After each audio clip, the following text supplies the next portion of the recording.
Hello everyone, this is Nilesh Kumar Gupta and you are watching NG physics classes. शुरुआत करते हैं। कल मैंने आप लोगों को advantages of friction, disadvantages of friction बताए थे।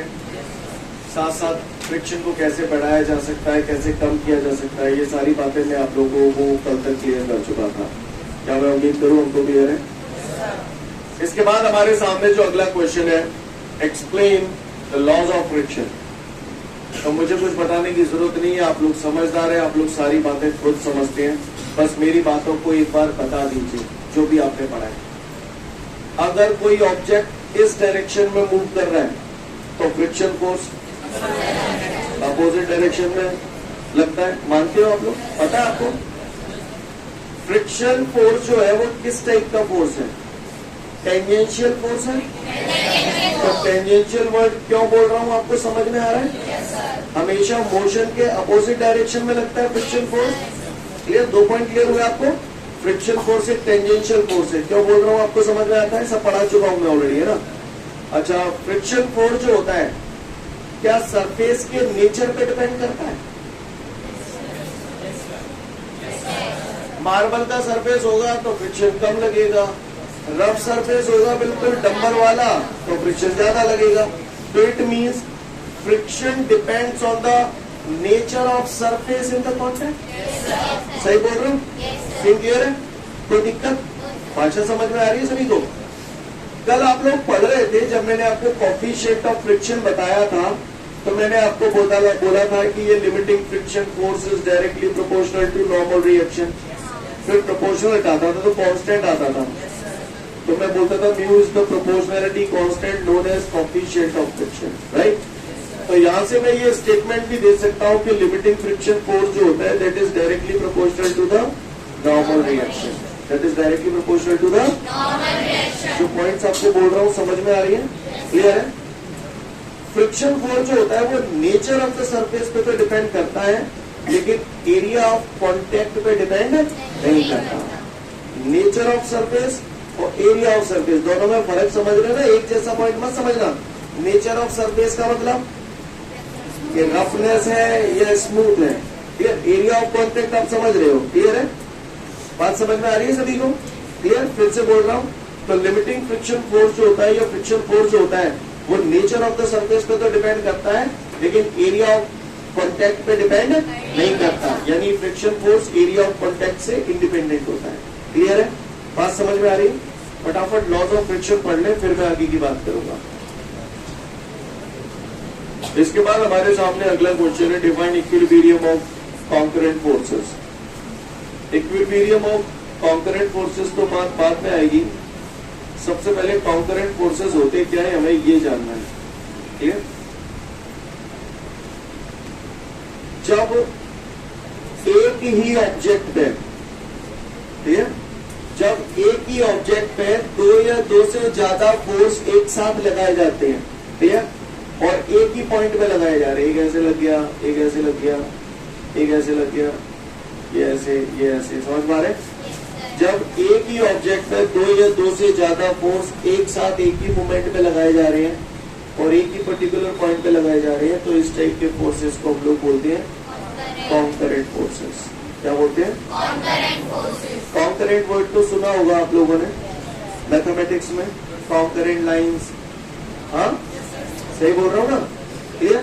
तो जब एक ही ऑब्जेक्ट पे 2 या 2 से ज्यादा फोर्सेस एक साथ लगते हैं और एक ही पॉइंट पे लगते हैं, तो इसे हम लोग क्या बोलते हैं? Concurrent forces. और ये आपको मुझसे आगे पूछ रहा है, define equilibrium of concurrent forces.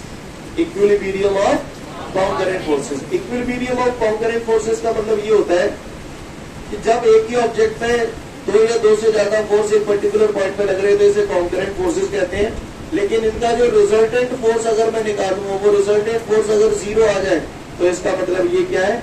Equilibrium position है, बैलेंसिंग पोजीशन। इक्विलिब्रियम वर्ड का मतलब समझते हो? पहले तो ये बताओ, इक्विलिब्रियम वर्ड सुना है पहले कभी? नो का अकेले केमिस्ट्री में रोज सुन रहे हो, ऐसा हो नहीं सकता कि नहीं सुना हो तुमने। चलो मैं बताता हूं। इक्विलिब्रियम, इसको समझ लीजिए आप लोग। आज बता रहा हूं, आज के बाद रोज रोज नहीं बताऊंगा। इक्वी, इक्वी आ रहा है, इससे तुमको कोई क्लू मिलता है? शाबाश, बच्ची तो सुनना चाहता था मैं। इक्वी बोले तो इक्वल। ऐसे कितने लोग हैं जिनकी यहाँ पर तुला राशि है? तुला राशि वाले कितने हाथ खड़े करते हैं? तुला राशि, तुला राशि को इंग्लिश में क्या बोलते हैं मालूम? नहीं मालूम? तुला राशि को इंग्लिश में क्या बोलते हैं? हाँ, Libra. Very good, clear? Libra. Listen everyone, तुला यानी तराजू। तुला राशि को इंग्लिश में लीब्रा बोला जाता है। क्या बोला जाता है? लीब्रा। लीब्रा यानी वही तुला, तराजू। तराजू का काम क्या है? बैलेंस करना। तराजू जब कोई भी सामान लेने जाते हो वो तराजू में तौलता है, तो दोनों बलों को बैलेंस करता है, और जब कांटा बीच में आ जाता है तौल के दे देता है। यस और नो? यहाँ पर ये जो लिब्रियो वर्ड बना है, that is made by the word Libra, right? Libra बोले तो तराजू, तराजू बोले तो बैलेंस, इक्वल बैलेंस। नहीं यही बात समझ। मान के चलो ये एक ऑब्जेक्ट है, कुत्ता जालन खींच रहा 5 थे और ये बिल्ली जालन खींच रही 5 थे, तो ये फोर्स एक ही पॉइंट पे दो फोर्स लग रहे हैं, लेकिन इनका नेट वैल्यू कितना है? 0। तो इसका मतलब ये इक्विलिब्रियम पोजीशन है। इक्विलिब्रियम पोजीशन का मतलब ये है कि ये ऑब्जेक्ट बैलेंस में ही रहेगा, नहीं तेज आएगा ना तेज आएगा। समझ गए? नेट रिजल्टेंट फोर्स उसका जो आएगा वो 0 आएगा। जब इन सभी फोर्सेस का नेट वैल्यू यानी रिजल्टेंट फोर्स अगर 0 आ जाए, तो इसका मतलब ये सारे फोर्सेस जो है वो इक्विलिब्रियम पोजीशन में, बैलेंसिंग पोजीशन में। नहीं है मेरी बात समझ में? सीन क्लियर है? पढ़ लो आप, कॉन्करेंट फोर्सेस समझ जाएंगे, इक्विलिब्रियम ऑफ कॉन्करेंट फोर्सेस। इसके बाद हमारे से अगला क्वेश्चन बोल रहे हैं, define angle of friction and prove that the coefficient of friction is equal to the tangent of angle of friction. तो चलिए जानते हैं क्या होता है ये एंगल ऑफ फ्रिक्शन। जो होता है एंगल होता है, और इस एंगल को हम लोग लैम्डा से रिप्रेजेंट करते हैं। कैसे रिप्रेजेंट करते हैं? लैम्डा। लैम्डा साइन सुना है आपने पहले कभी? गुड, वेरी गुड, सुना है आपने। तो चले पढ़ते हैं, हम लोग जानते हैं एंगल ऑफ फ्रिक्शन होता क्या है। रेडी? जो भी करना है आपने ही करना है, मैंने जो करना था सब कर दिया, बस सोच समझ के जवाब दीजिएगा, ठीक है? जो पूछता जाओ बोलते जाइएगा। अच्छा पहले एक बार बताओ, पुराने पाप क्लियर है ना सर? बोले तो नहीं हो? बताइए जरा, कुत्ता जालन खींच रहा है जहाँ ऑब्जेक्ट है, बिल्ली जालन खींच रही है जहाँ ऑब्जेक्ट है, तो जाओगे तो कौन? इस बीच में जो बोल रहे हैं आप उसको बोलते क्या है? किस किस का रिजल्टेंट है ये? कुत्ते का और बिल्ली का। जब कुत्ता और बिल्ली एक साथ ताकत लगाएंगे तो ऑब्जेक्ट ऐसे जाएगा। This is called resultant of कुत्ता एंड बिल्ली। यस और नो? ये सब पता है ना आपको? अच्छी बात है। तो चलो मैं शुरुआत करता हूँ मैं इस क्वेश्चन की। क्यों? ये बचपन में आपने साइन कॉस टेन सुने होंगे। साइन, साइन का फुल फॉर्म साइन ही होता है। कॉस को क्या बोलते हैं? और टेन को टेंजेंट। शाबाश, बहुत ऊपर जाओगे आप लोग। बचपन में ये भी सुना होगा, पंडित बद्री प्रसाद हरर बोले, सोना चांदी तोले। तो मुझे ये बता दो, sine theta is equal to क्या होता है? Perpendicular upon cos theta is equal to tan theta is equal to perpendicular upon base. ये सारी बातें बता चुका हूं और उम्मीद करता हूँ आप लोग समझते हैं। चलो तो फिर आगे बढ़ते हैं। कोई ट्राइंगल बनाया, उस ट्राइंगल में परपेंडिकुलर कैसे ढूंढते हैं आप? अच्छा, एंगल के सामने वाली साइड परपेंडिकुलर होती है, पता है ना सभी को? एंगल के सामने वाली साइड परपेंडिकुलर होती है, याद रखना है, भूल मत जाना। चलो आ जाओ फिर क्वेश्चन पे आते हैं, बताते जाओ मुझे फटाफट। ये जमीन है और इस जमीन पे ये ऑब्जेक्ट रखा हुआ है, राइट गाइस? क्या रखा हुआ है? ऑब्जेक्ट। ऑब्जेक्ट। मैं इस ऑब्जेक्ट पे इधर की तरफ फोर्स लगा रहा हूं, तो आप बताओ फ्रिक्शन फोर्स कहां लगेगा? ऐसे ऐसे ऐसे लगेगा। अच्छा, मैंने फोर्स ठीक उतना ही लगाया है कि ऑब्जेक्ट चला नहीं है, लेकिन जस्ट चलने वाली पोजीशन में आ गया है। हाँ, तो ये यहाँ पर हो गया लिमिटिंग फ्रिक्शन फोर्स, ये हो गया एक्सटर्नल फोर्स जो मैं अप्लाई कर रहा हूं। तुम कहां पे लदे हो? कछु लगा रहे हो बेंच में? कितने? mg। तो जो कछु जब फ्लोर पे लगा ही रहो वो कहा कितनो mg। तो बेंच है वो आप पे कछु लगा ही रही है कहा समझ में नहीं आई ये सेम क्लियर है? काउडे को परेशानी क्या है ये? What is this? क्या है ये? ये नॉर्मल रिएक्शन है। और ये क्या है? जब मो है बोलो और बोलो हाँ है ये बोलो लिमिटिंग फ्रिक्शन फोर्स।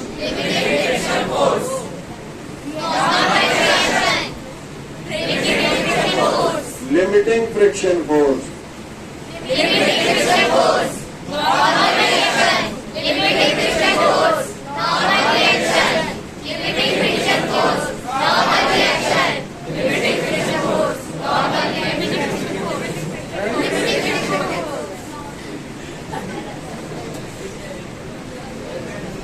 क्या है? किसका रिजल्ट है? लिमिटिंग फ्रिक्शन फोर्स और नॉर्मल रिएक्शन का किसका रिजल्टेंट है? क्या? कौन? जी वाली लाइन, बीच वाली लाइन है ना। तो अगर मैं इस लाइन पे उंगली रख दूं तो आप इसे क्या बोलोगे? नहीं पूरा बोलो। Resultant of limiting friction force and normal reaction, है ना? क्लियर है? तो सल्लल्लाहु ये जो रिजल्टेंट है वो और ये जो नॉर्मल रिएक्शन है वो, इन दोनों के बीच में जो एंगल बनता है that angle is called angle of friction. It is denoted by the letter lambda. Clear है? तो नजर आ रहा है एंगल ऑफ फ्रिक्शन क्या के बीच में बनना हुआ है? एंगल ऑफ फ्रिक्शन क्या के बीच में बनना हुआ है? सिकंदे पहली चीज का है और दूसरी चीज का है resultant of limiting friction force and normal reaction. सुन लो, दो तरीके से डेफिनेशन बोलूंगा, दोनों पैटर्न समझ लेना। नॉर्मल रिएक्शन और इसके बीच जो एंगल बनता है उसे एंगल ऑफ फ्रिक्शन कहते हैं। समझ गए? इशारे से समझ गए? नॉर्मल रिएक्शन और इसके बीच जो एंगल बनता है उसे एंगल ऑफ फ्रिक्शन कहते हैं। अब ये जो इसको बोल रहा हूं इसकी, तो पूरा बोलना पड़ेगा, दोबारा बोल रहा हूं, ध्यान से सुनो। नॉर्मल रिएक्शन और resultant of limiting friction force and normal reaction के बीच जो एंगल बनता है उसे एंगल ऑफ फ्रिक्शन कहते हैं। किसी ने मुझसे पूछा what is angle of friction, then I will say the angle between the normal reaction and the resultant of limiting friction force and normal reaction is called angle of friction. It is denoted by the letter lambda. Got it my point everyone? Yes sir. जहाँ मैं normal reaction दो भी रहा हूँ इसलिए थोड़ा confusing लग रहा है, इसीलिए बार बार तसल्ली से बोल रहा हूँ। Angle between normal reaction and this is called angle of friction. अब ये this का है resultant of limiting friction force and normal reaction। समझ में आ रहे हैं मेरी बात को? क्लियर? जिसके बारे में पूरी रामायण बतानी पड़ेगी। The angle between normal reaction and resultant of limiting friction force and normal reaction is called angle of friction. Got my point everyone? पूछूंगा, मैं पहले ही बोल रहा हूँ, मैंने 1 से 2 मिनट का समय दिया, डेफिनेशन पूछूंगा आपसे, पढ़ो तो तसल्ली से। तो इसके बाद मैं उम्मीद करता हूँ सभी को एंगल ऑफ फ्रिक्शन का डेफिनेशन क्लियर है। आगे बढ़ते हैं, हम लोग इसे प्रूव करने जा रहे हैं। तो ये रिजल्टेंट है, राइट? सिंपल, मैंने इसको इससे मिला दिया, इसको इससे मिला दिया, इसे मैंने नॉमिनेट कर दिया A B C D। कोई ठेका नहीं है, जैसे मैंने किया वैसे ही आप करें। आप इसे A B C D जिसकी जैसे इच्छा हो वैसे मान लो। क्लियर है? करें शुरुआत। यार बचपन में मैंने सुना था tan theta is equal to perpendicular upon base. आप सब जानते हो, गौर से देखिएगा। In triangle BCD, triangle BCD दिख रहा है कि नहीं दिख रहा? पहले मुझे ये बताओ, दिख रहा है सभी को? चलो तो ट्राइंगल BCD ये मैंने मान लिया, ठीक है। tan theta is equal to perpendicular upon base, तो tan थीटा की जगह क्या लिखूं? एंगल लैम्डा है ना। परपेंडिकुलर बताओ क्या है? CB CD चलो आप सब देख देख के बोल रहे हो। ये एंगल है, एंगल के सामने वाली साइड परपेंडिकुलर होती है। कईयों परपेंडिकुलर मतलब खड़ी लाइन समझने लगते हैं, क्लियर। कईयों ने तो बीसी नजर आ रहा हो जाना है परपेंडिकुलर आए तो रहो तो ऐसा है ना सकर के नहीं आ रहा हो। पर मैंने पहले ही बोल दिया था एंगल के सामने वाली साइड हमेशा परपेंडिकुलर होती है। तो इसमें एंगल ये है तो एंगल के फ्रंट में साइड ये पड़ रही है ना, तो क्या हो गया परपेंडिकुलर CD अपॉन बेस। बोले भैया,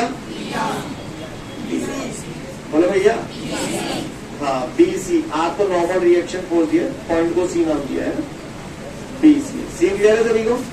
किसी को कोई दिक्कत? 10 लैम्डा इज इक्वल टू, आप गौर से देखिए CD AB के बराबर है, तो CD की जगह AB चिपका दो, DC बेसों की, तो 10 lambda is equal to AB friction force है, लिमिटिंग फ्रिक्शन फोर्स। DC क्या है?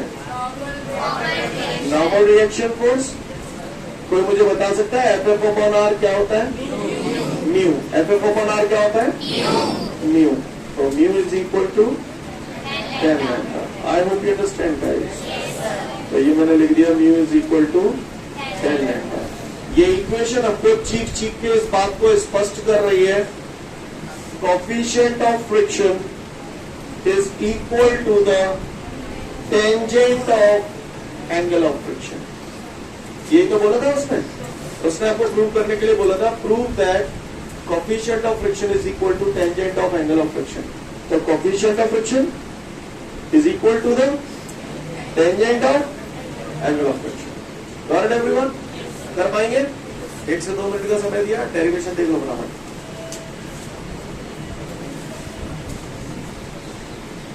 इसके बाद हमारे सामने अगला क्वेश्चन है, define angle of repose and prove that the coefficient of friction is equal to the tangent of angle of repose and also prove that the angle of friction is equal to the angle of repose. काफी सारी बातें इस question में मुझसे बोल रहे हैं, सारी चीजें कहीं तेल लेने ज्यादा समझ में आता नहीं है, दिमाग में नहीं होता है ना। पहले मुझे कुछ छोटी छोटी बातें बता दो। कुत्ता जालन खींच रहा है, बिल्ली जालन खींच रही है, तो जाओगे तो कौन? तो ये रिजल्टेंट होगा क्यों? अगर ये ए है और ये थीटा है तो ये ए कॉस थीटा। बीच वाली लाइन जिस लाइन के साथ एंगल बनाती है वो कॉस होता है हमेशा। तो ये हो गया ए कॉस थीटा, ये वेक्टर बड़ा थे, मैंने जता जता के बोला था ये बार बार आएगा, हर बार मुझे बताना पड़ रहा है। समझ पा रहे? पता था आपको पहले से? दिल लगेगा आज, और रोज जैसा लगता ही रहेगा अब ये। क्लियर? चलो देखते हैं। तो सबसे पहले हमें समझना है बेटा एंगल ऑफ रिपोज होता क्या है, राइट? तैयार है हम लोग एंगल ऑफ रिपोज समझने के लिए? लुक, जैसे आपने देखा होगा, जैसे एक दोस्त अपने दूसरे दोस्त को बोल रहा है चल पोज दे, तो वो पोज देता है, अलग अलग स्टाइल में खड़ा हो जाता है। सही बोल रहे हो ना? जब वो पोज दे रहा होता है तो कोई मूवमेंट कर रहा होता है, एक अलग सी स्टाइल में खड़ा हो जाओ। नहीं बस यस और नो? पोज मतलब रेस्ट पोजीशन, आराम करना। एक अंडरस्टैंडिंग के लिए समझा रहा हूं, राइट? थोड़ा ध्यान दीजिएगा सभी लोग। ये आप देख रहे हैं, इसको आप जमीन माने, जमीन, ये जमीन, ठीक है। इसके ऊपर ये एक सरफेस है, इंक्लाइंड सरफेस है, ऐसा दिख रहा हो सेकंड ने? वजह सरफेस पे दरवाजे चुप करो, टॉपी पे फोकस मत करो। ये एक ऑब्जेक्ट है जो यहाँ रखा हुआ है, दिख रहा है सभी को? आप लोग देख पा रहे हैं? नहीं दिख रहा? अब इससे ज्यादा नीचे नहीं कर सकता, नहीं तो स्क्रीन चली जाएगी। क्लियर है? यहाँ तक बात समझ में आ रही सभी को? अब मैंने इसे क्या किया, धीरे धीरे करके ऊपर उठाया। गौर से देखिएगा, ये जो चॉकलेट धरी है वो हिलाइएगा, कौन सा फ्रिक्शन होगा? Static friction. अब मैं ऐसे उठाता चला जा रहा हूँ, अब मैं उठाता गया तो एक स्टेज चलने से पहले एक स्टेज ऐसी भी आई होगी जिसपे ये चलने वाली पोजीशन में आ गया है पर चला नहीं है, लिमिटिंग पोजीशन। जब ये लिमिटिंग पोजीशन में आ जाएगा तो ऐसी सिचुएशन में ये जो हॉरिजॉन्टल प्लेन है ये वाला, ये इंक्लाइन प्लेन के साथ जो एंगल बनाएगा इसको हम लोग बोलते हैं एंगल ऑफ रिपोज। क्या बोलते हैं? Angle of repose. समझ गए? एंगल ऑफ रिपोज कौन सा वाला? ये वाला, ये वाला। और ये ऑब्जेक्ट रखा हुआ है, कहानी समझ में आ रही है? जब कोई ऑब्जेक्ट इंक्लाइन प्लेन पर या इंक्लाइन सरफेस पर लिमिटिंग पोजीशन में होता है तब इंक्लाइंड प्लेन हॉरिजॉन्टल के साथ जो एंगल बनाता है उसे बोलते हैं एंगल ऑफ रिपोज। नहीं आई मेरी बात समझ में? सीन क्लियर है? मैं एक बार दिखाता हूं आपको। किसका है?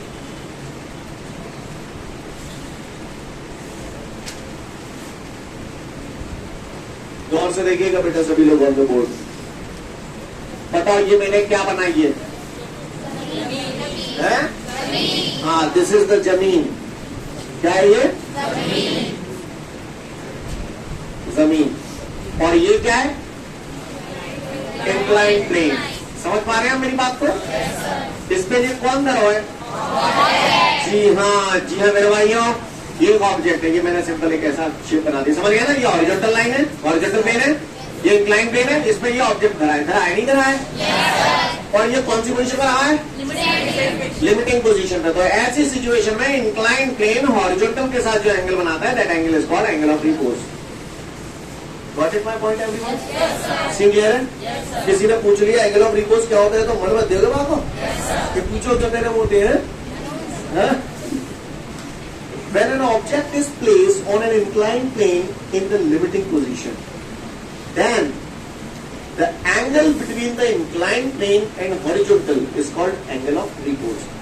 या फिर आप ऐसे भी बोल सकते हैं, when an object is placed on an inclined plane in the limiting position, then the angle which is made by the inclined plane with the horizontal is called angle of repose. Angle of repose is denoted by the letter theta. समझ में आ रही बात? 1 minute का समय दिया, तसल्ली से definition पढ़ लो। आगे बढ़ते हैं। अब जो भी करना है आपने ही करना है। चलो मजे है ना? ये अभी ऐसे रखा है और मैंने ऐसे छोड़ दिया तो मजे है ना? मजे इसको ऐसे ले जा रहे हैं और अगर मान के चलो इसको मैं ऐसे रखूं थोड़ा इंक्लाइंड वे में तो मजे कैसे होंगे?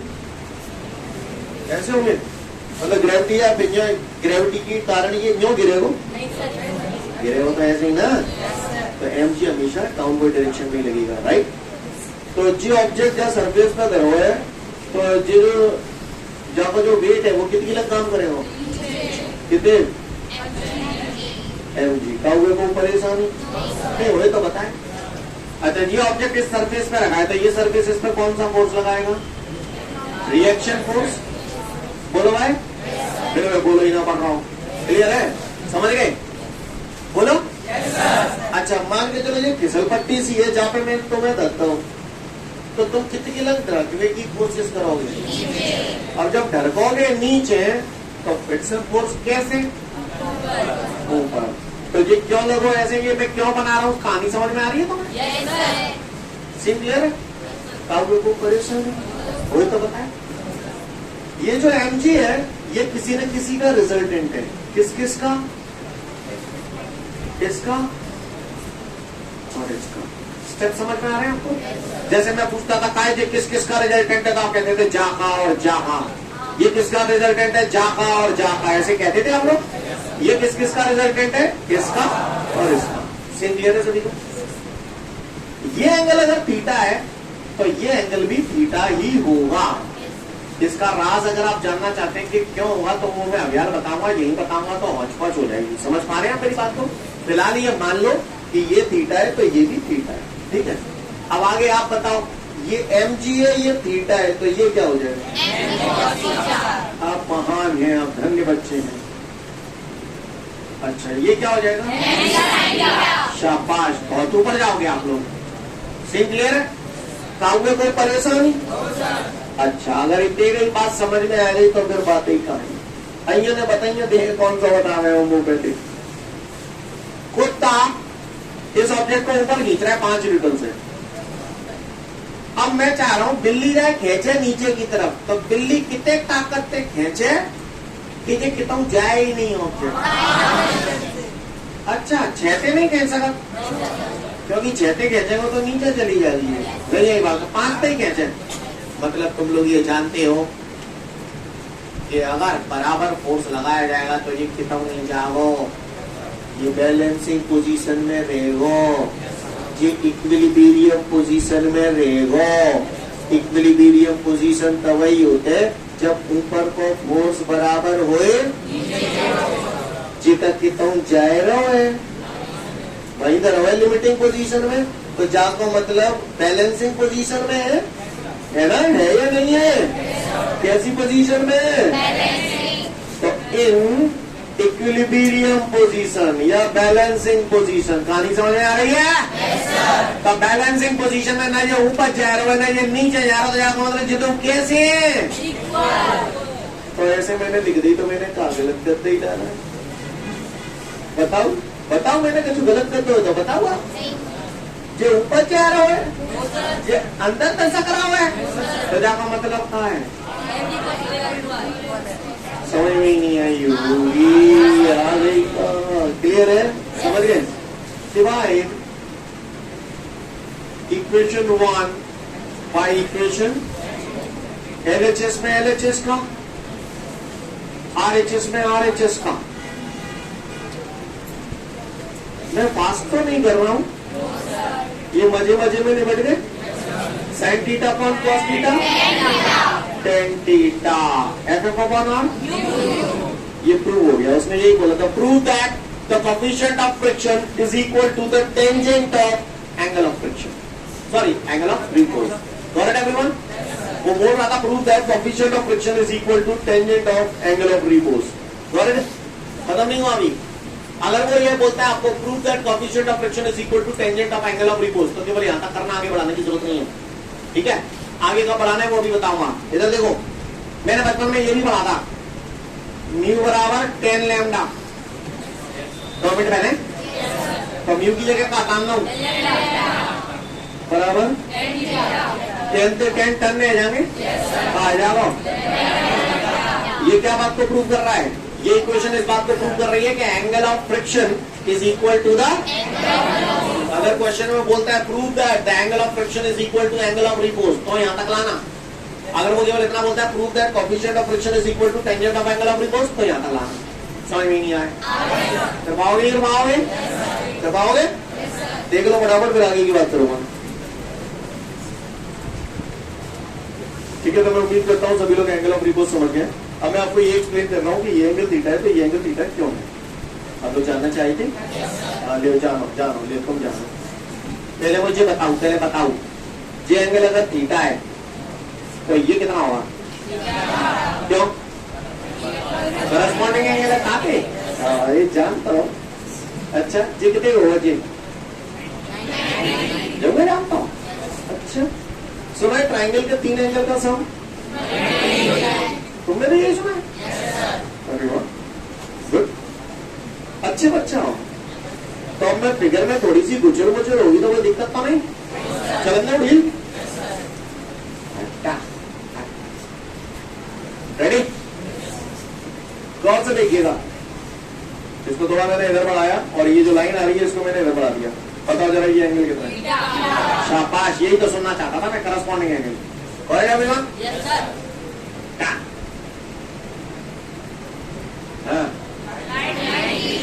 पक्का?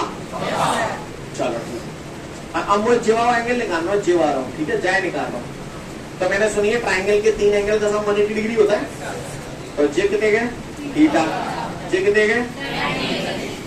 जाए मैं कुछ ही मान लो, एक्स मान लेंगे ना, ठीक है, एक्स बराबर, ठीक है, तो एक्स बराबर क्या ही जाएगी? 180 माइनस 90 माइनस थीटा। का गलत कर दो मैंने, लाला 180 माइनस 90 माइनस थीटा। तो ये हमारा एक्स की वैल्यू आ गई, ये हमारा ये एंगल आ गया है। सही बोल रहा हूँ?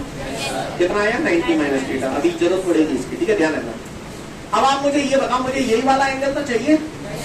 ये थीटा है तो मैं थीटा की बजाय वाई मान लूं इसे थोड़ी देर के लिए, है ना? अब मुझे ये बताओ, ये वाली लाइन और ये वाली लाइन कितने डिग्री के एंगल है? जे वाली लाइन और जे वाली लाइन कितने डिग्री के एंगल? अब जब 90 में थे, चाहे माइनस करते हैं वो, तो जे तो बचेगा। बोला भैया, तो 90 में थे माइनस करता हूँ कहा, ये x माइनस करना है, और x की वैल्यू जी रही, तभी तो y आवे ना।